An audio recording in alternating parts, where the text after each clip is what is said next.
안녕하세요. 주식 머니플러스입니다. 오늘은 우리나라 조선업의 전망에 대해 알아보겠습니다. 이번 시간에는 먼저 우리 조선업이 앞으로 어떻게 발전하게 될지 예상해보고 다음 시간부터는 구체적인 기업의 내용을 확인해 보도록 하겠습니다. 미국의 바이든 대통령이 취임하면서 친환경 이슈가 전 세계적으로 전 업종에 걸쳐 큰 관심사가 되었습니다. 당연히 조선업도 예외는 아닌데요.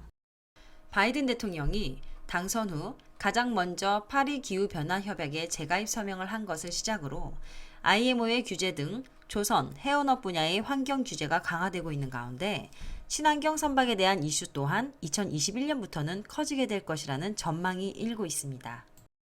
그러면 먼저 IMO 규제가 무엇인지 살펴보겠습니다. IMO, 즉 국제해사기구는 선박의 항로, 교통규칙, 항만시설 등을 국제적으로 통일하기 위해 설치된 UN 전문기구로서 현재 174개국을 회원국으로 두고 있습니다. 이 IMO가 2020년 1월 1일부터 선박 연료로 사용되는 기름의 황산화물 함유량 상한선을 3.5%에서 0.5%로 대폭 강화하는 규제를 발표했는데요. 이를 IMO 2020이라고 합니다. 황산화물은 산성비와 공기오염을 유발하기 때문에 환경오염을 막기 위해서 이런 규제를 하게 되었는데요.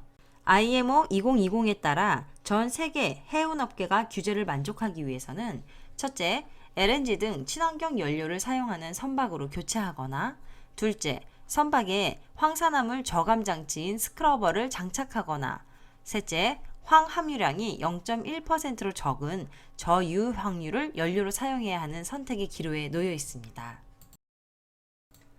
이뿐만 아니라 2030년까지 선박의 이산화탄소 배출량을 40% 줄여야 하고 2050년까지는 황산화물과 이산화탄소를 포함한 온실가스 배출량을 50% 줄여야 하기 때문에 해운업계에서는 세 가지 선택지 중 친환경 연료를 사용하는 선박으로 교체할 수밖에 없는 상황입니다. 이 이유에 대해 조금 더 자세하게 말씀드리면 IMO 2020이 본격화되기 전부터 주요 국가에서는 자국에 입항하는 선박에 대해 전보다 한층 강화된 환경 규제 기준을 제시하고 있었습니다. 이에 따라 미국, 중국, 인도, 싱가포르 등에서는 스크러버가 설치된 선박은 입항할 수 없도록 조치를 해놓은 상태이죠. 또한 저유황유가 고유황유보다 40에서 50% 비싼 것은 차치하더라도 기존 벙커시유를 주로 사용하던 선박에 저유황유를 사용할 경우 엔진과 부품의 손상을 가져올 가능성이 많습니다. 이런 이유로 해운업계에서는 친환경 연료를 사용하는 선박으로 교체할 가능성이 높은 것이죠. 한편 현재 개발 중인 친환경 선박은 암모니아를 연료로 사용하는 선박과 전기 배터리, 수소 연료 등을 사용할 수 있는 선박 등이 있지만 아직 상용화 단계가 아니기 때문에 현실적으로 LNG 추진 방식의 선박이 최선의 대책으로 꼽히고 있는 상황입니다.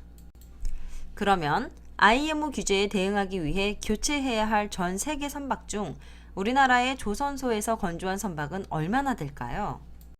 현재 전 세계 해운 시장에서 사용되는 중고 선박 중 한국 조선소에서 건조한 것은 약 26,000여 척입니다. 이 중에서 8,400여 척은 LNG 추진 선박으로 개조가 가능하지만 남은 17,000여 척의 선박은 개조가 어렵고 새로운 선박으로 교체해야 하는 상황인데요.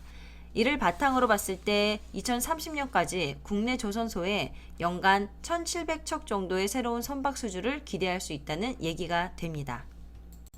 특히 대한민국의 배 만드는 기술은 세계에서도 독보적인 위치에 있기에 이 수주 물량이 다른 나라로 가게 될 가능성은 그리 많지 않습니다.